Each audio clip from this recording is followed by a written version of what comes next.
For sure, yung mga ka-vibes din natin. Hanggang ngayon, napapakamot sa kanilang mga ulo. Because excited na silang marinig ang ating sizzling issue for tonight. Ano ba ang issue natin? At saka tungkol ba to kanino? Ito ay tungkol kay Pablo at Edna. Ay, Pablo?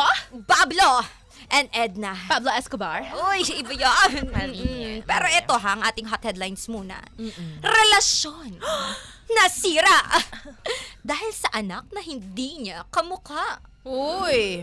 Kakaiba, di ba? Oo. O kaya pag-usapan na natin to si Pablo at si Edna. Well, sila lang naman ang matagal ng in a relationship. Pero, baguhan na pagdating sa LDR. Naku, ito pinag-uusapan natin kanina, Sisi ko, di ba? We love Paano LDR. Pag LDR. Ay, hindi. We do not love We LDR. do not. We do not. We abhor. Abhor! Ayaw natin yan in short. Wow! So, strong word naman ang abhor. Abhor? Pero ito na nga, dahil nga OFW itong si Edna, at samantalang si Pablo naman is nasa Pinas ang trabaho. So umuwi-uwi rin naman daw si Edna para makapiling ulit ang partner niyang si Pablo. Then after ng ilang linggo, luluwas na ulit para magtrabaho. Ayaw mang malayo sa partner niya, well, no choice siya dahil nga, again, ayon ang nagpapakain sa kanila. So, nasacrifice ang pagsasamahan nila para sa malaking pera, para lang hindi sila para hindi sila magutom. Ah, okay. At, ang nasakripisyo rin, yung tiwala sa girlfriend niya. 'Di ba? Actually, wala naman talagang issue sa pagitan nila. Dahil open naman sila sa isa't isa.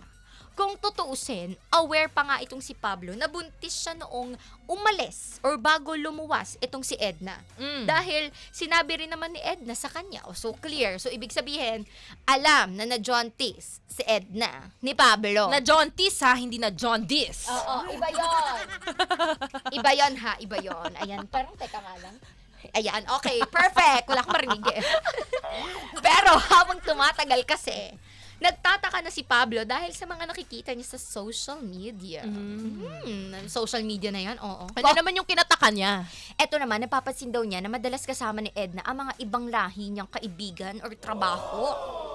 Dumagdag pa raw yun sa mga etchusera sa paligid na naging rason kung bakit unti-unting nagpagdududahan ni Pablo ang jowa niya.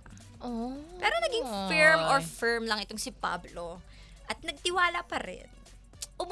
Umuwi muna si Edna ng Pinas para naman doon manganak. At sa sobrang excited ni Pablo, nagulat daw siya sa na-witness niya. Dahil kakaiba ang features ng anak niya. Oy. Parang may halong ibang lahi. May ang halong anak niya. gatas? Hindi siya choco na gatas. Condensed milk? Gatas lang daw. Charay! Oy! Joke lang. Doon na nga, doon na tuluyang naguluhan si Pablo dahil noong nabuntis niya raw si Edna, iyon yung mga panahon na umuwi siya ng Pinas. Pero bakit daw iba yung itsura ng anak niya? Para ba kay Pablo, hindi niya naman gusto magduda eh.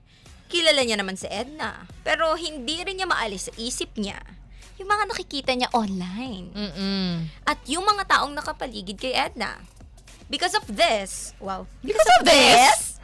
nasaktan si Edna dahil para bang sa kanya, ginawa niya naman ng lahat para mapanatili ang tiwala kahit magkalayo sila. At ngayon na bumubuo na sila ng pamilya, doon pa siya pagdududahan.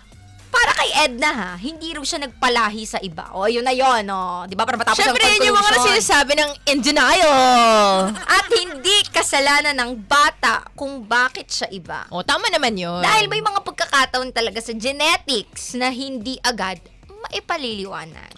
Kaya sobrang sakit lang sa kanya dahil nahusgahan agad siya. Hindi ng strangers ha, kundi ng taong mahal niya. And that's our issue for tonight. Alam